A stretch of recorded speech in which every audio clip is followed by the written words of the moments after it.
ये गलती अगर आपने भी करी है तो जिंदगी में कितना भी पुण्य करोगे उसका फल नहीं है। आज की कथा को लिखकर रखना, शायद तुम्हारी जिंदगी सवर जाए।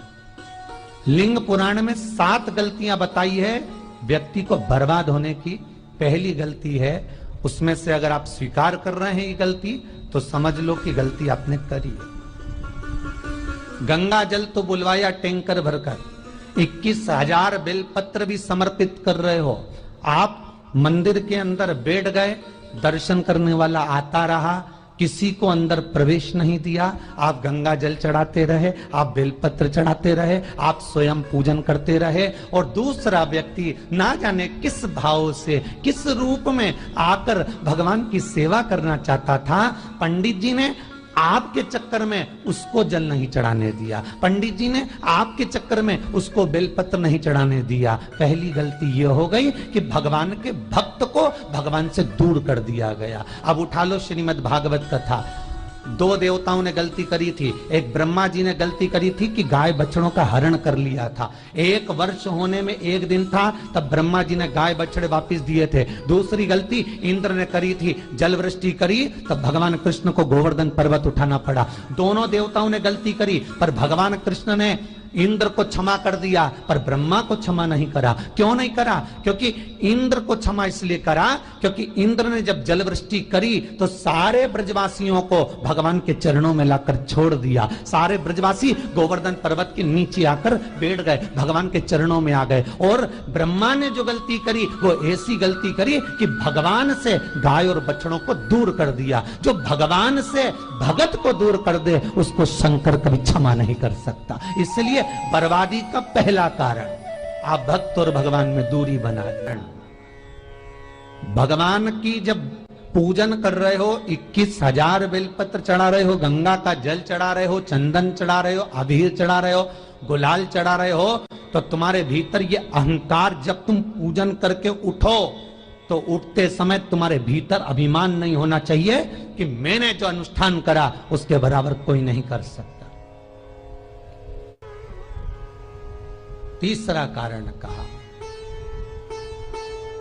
कि भगवान की सेवा तो आप कर रहे हो, भगवान की चाकरी में तो आप लगे हो, भगवान की आराधना भी कर रहे हो, दिया भी लगा रहे हो, धूप बत्ती भी लगा रहे हो, स्नान भी करा रहे हो, पंचामृत स्नान भी करा रहे हो, सारी पूजन अर्चना सब तुम कर रहे हो।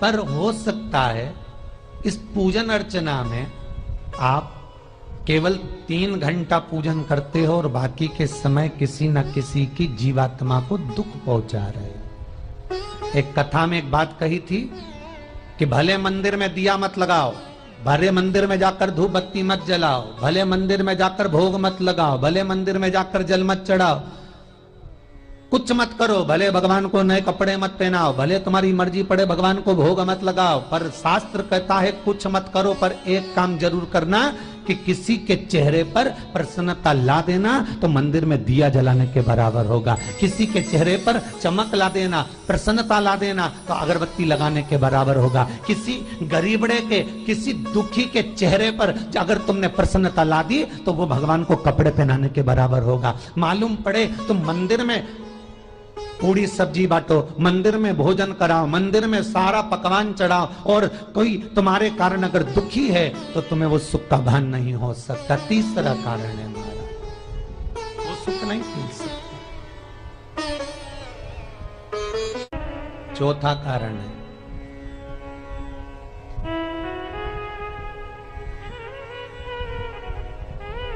महाराज,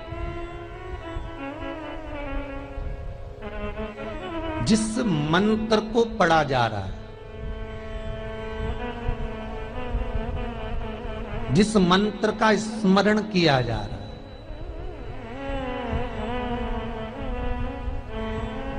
जिस भगवान की माला को हम जप रहे हैं, हम पाठ कर रहे हैं, उसमें त्रुटि उठा लीजिए। दुर्गा सप्तशती,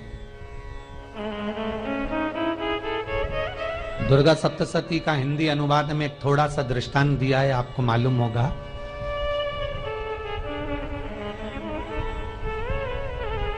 एक जजमान सप्तशती का पाठ कराते थे नवरात्रे में। नवरात्रे पूरे होते थे और उनकी पत्नी मर जाती थी। सप्तशती के अंदर लिखा है, बहुत ध्यान से सुनिएगा। दुर्गा सप्तशती का पाठ कराते थे और पत्नी नवरात्रे के बाद 4 महीना 3 महीने के बाद मर जाती थी। बहुत दुखी था सेठ। एक शादी करी, दूसरी करी, तीसरी करी, चौथी करी, चौथी पत्नी भी मर गई। बहुत दुख हुआ।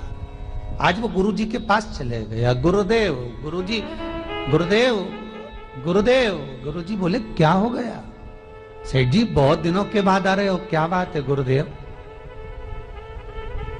मेरे को एक बात समझ में नहीं आती कि मैं नवरात्रे में सप्तशती का पाठ कराता हूं, देवी जी का यज्ञ करवाता हूं, माता रानी को चूनर पहनाता हूं, उनको सुंदर बिछुड़ी, पायल, चुनरी सब पहनाता हूं, कन्याओं का भोजन करवाता हूं, भंडारा करवाता हूं, जवारे बोता हूं, अखंड ज्योत लगाता हूं, पर नवरात्रि जैसे ही पूरी होती है उसके 2 महीने 3 महीने बाद मेरी पत्नी क्यों मर जाती है? 4 पत्नियां मेरी मर चुकी हैं, 5वीं मैंने शादी करी है। गुरुदेव आप कृपा करिएगा, कुछ तो बता दीजिए, कुछ करुणा कर दीजिए। गुरुजी बोले जब तू सब कुछ अच्छा कर रहा है, ज्योत भी जला रहा है, कन्या भोज भी करा रहा है, चुनरी भी चढ़ा रहा है, भंडारा भी कर रहा है, ज्योत भी लगा रहा है, जवारे भी बो रहा है, माता रानी की सेवा भी कर रहा है, अखंड रात्रि व्रत कर रहा है, सब कुछ तूने करा, यज्ञ भी करा, फिर तेरी पत्नी क्यों मर सकती है? ऐसा हो ही नहीं सकता। नहीं गुरुदेव मेरी 5वीं शादी है गुरुदेव, अब की बार आप कृपा करिए। गुरुजी ने कहा तेरे पंडित जी को अनुष्ठान पर बुला, मैं कमरे में बैठकर सुनूंगा सप्तशती का पाठ, तब मैं ध्यान करूंगा। गुरुजी अंदर के कमरे में जाकर बैठ गए, ब्राह्मण पाठ करना प्रारंभ करा और ब्राह्मण ने पाठ करना प्रारंभ करा। उसमें एक शब्द आ गया, भारयंतु भक्षन्तु, भारयंतु भक्षन्तु।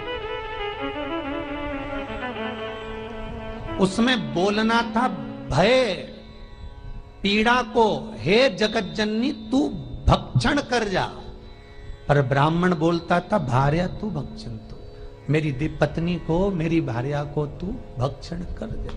पंडित जी जैसे ही बोले गुरुजी बाहर निकल कर आ गए। पंडित जी को रोका, रुकिए गुरुदेव, आप हर साल अनुष्ठान कर रहे हो जजमान के यहाँ और बोल देते हो भारयंतु भक्षन्तु, हे देवी तू मेरी पत्नी को खा जा, तो माँ हर बार उस पत्नी को निगल जाती है। निवेदन है, शब्द सुधार लीजिए, शब्द ठीक है। चौथा कारण है कि आप जो पाठ कर रहे हो, आप जो पूजन कर रहे हो, आप जो अनुष्ठान कर रहे हो, उसमें कुछ ना कुछ गलती जरूर हो रही है। ये चौथा कारण है। बिजनेस लोन के लिए हमने जो दान किया, हमने जो पुण्य किया, हमने जो सत्कर्म किया, वो किस जगह पर लगा? 5वां सूत्र,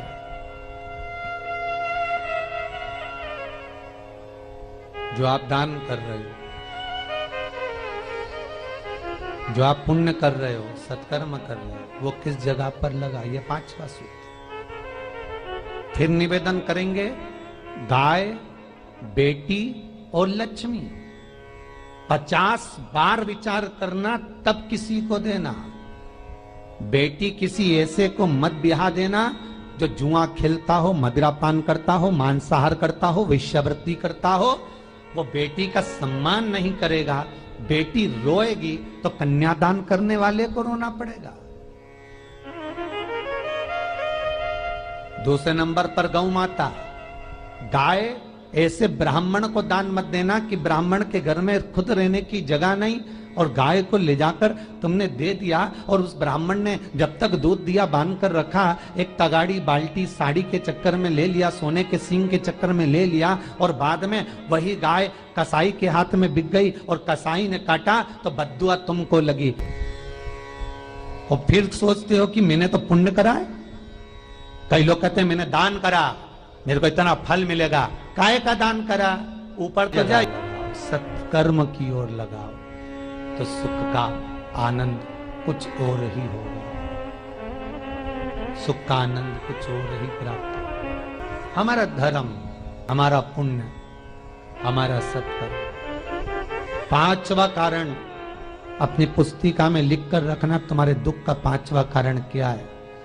क्यों तुम करोड़पति से रोड़पति बन गए। तुम्हारे यहां पर 4-4, 5-5 गाड़ी थी, खूब बेबहू था, खूब धन था, फैक्ट्रियां चल रही थी, सत्ताएं चल रही थी, खूब सत्ताएं थी, खूब बेबहू था, खूब धन था, पर कुछ भी नहीं, सब धरा की धरा रह गए। सारा कोई बेबहू बचा ही नहीं। बड़े भावपूर्ण भगत वो कहे, गुरुजी हम बड़े दुखी हैं, बड़े कष्ट में। हमने कहा कष्ट का कारण कुछ ना कुछ जरूर होगा, दुख का कारण जरूर कुछ ना कुछ होता है। कहने लगे गुरुजी हमारी तो जीनिंग चलती थी, खूब फैक्ट्रियां चलती थी, इतना जीनिंग फैक्ट्रियां थी, इतना चलता था।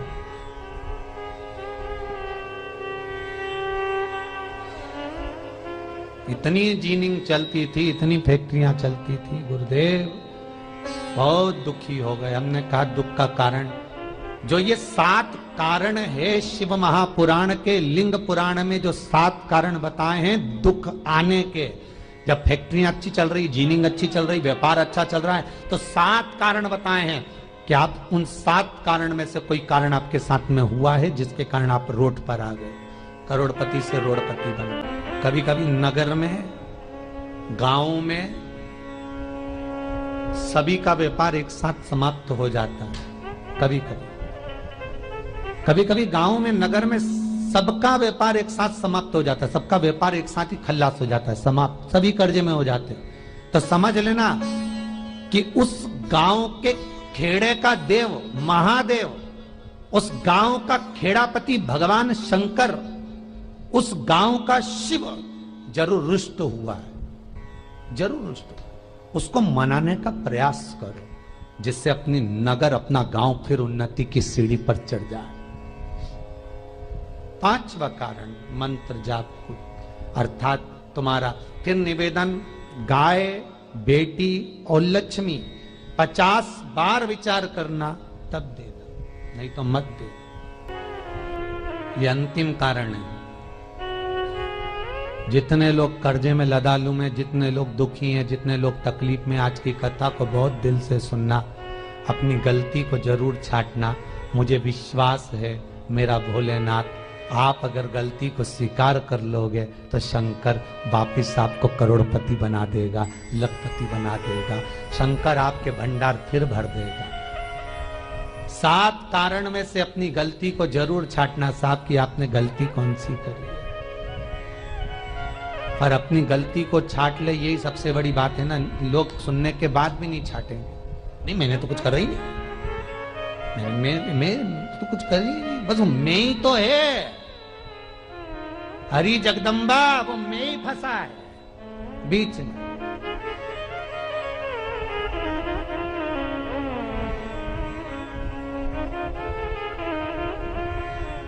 सातवां कारण, महाराज किसी का बेकार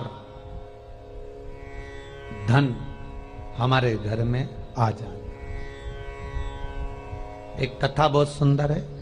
एक गांव में एक व्यक्ति रहता था, खूब अच्छी कमाई करता था। पत्नी ने कहा तुम्हारे पास कमाई अच्छी हो रही है तो ये पैसा तो कोई चुरा के ले गया, तो पति बोला क्या करना चाहिए, तो एक काम करता हूं, बाजार से कोड़ियां खरीद लेता हूं। कोड़ियां जानते हो, वो ऐसे बच्चे लोग खेलते हैं, कोड़ी खरीद लाता हूं।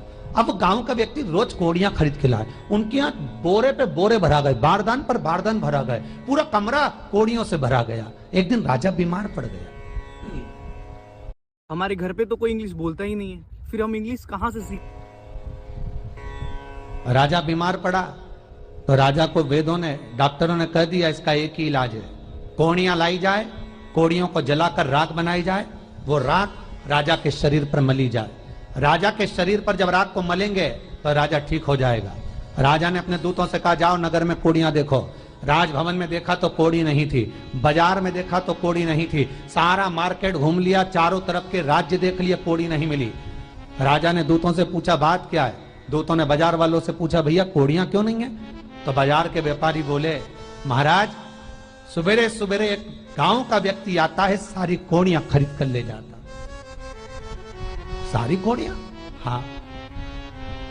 उसका पता दो। दुकान वालों ने पता दिया, वो वहां पहुंच गया, उसको डराया राजा के दूतों ने, तेरे पास कोड़ियां हैं? हाँ, पर मैंने अपने पैसे से खरीदी है, फ्री की नहीं है, खूब खर्चा कर कर मैंने कोड़ियां जोड़ी हैं। राजा बीमार पड़ा है, कोड़ियां ला के दे। उसने मना करा, दूतों ने डराया, ठीक है लो। उन्होंने बारदान खोल लिया, झोला खोल लिया, बैग खोल लिया। राजा के दूतों ने बैग खोला। वो गांव का व्यक्ति एक थाली में कोड़ियां लाता, उस पर हाथ फेरता और झोले में डालता जाता, फिर भर कर लाता, फिर हाथ फेरता, फिर झोले में डालता। राजा के दूतों ने कहा, एक बार में पूरा बारदान उठाकर क्यों नहीं दे देता? ये बार बार हाथ क्यों फेर रहा है? वो गांव का व्यक्ति बोला, महाराज मैं कोड़ियों को थाली में भरकर हाथ इसलिए फेर रहा हूं, इन कोड़ियों में से मैं वो एक कोड़ी ढूंढ रहा हूं कि ऐसी कौन सी कोड़ी मेरी इन कोड़ियों में आकर मिल गई जो मेरी इतनी सारी कोड़ियों को लेकर जा रही है। बस वो चरित्र याद करना कि एक कोड़ी हमारे घर में कोई ऐसी आ जाती है जो सारी रखी हुई कोड़ी को लेकर चली जाती है। और जिंदगी में घर में धर्म की, पुण्य की, सत्कर्म की एक कोड़ी ऐसी आ जाती है जो शिव महापुराण की कथा करवा देती है। वो कोड़ी को ढूंढना कि वो कोड़ी कौन सी है।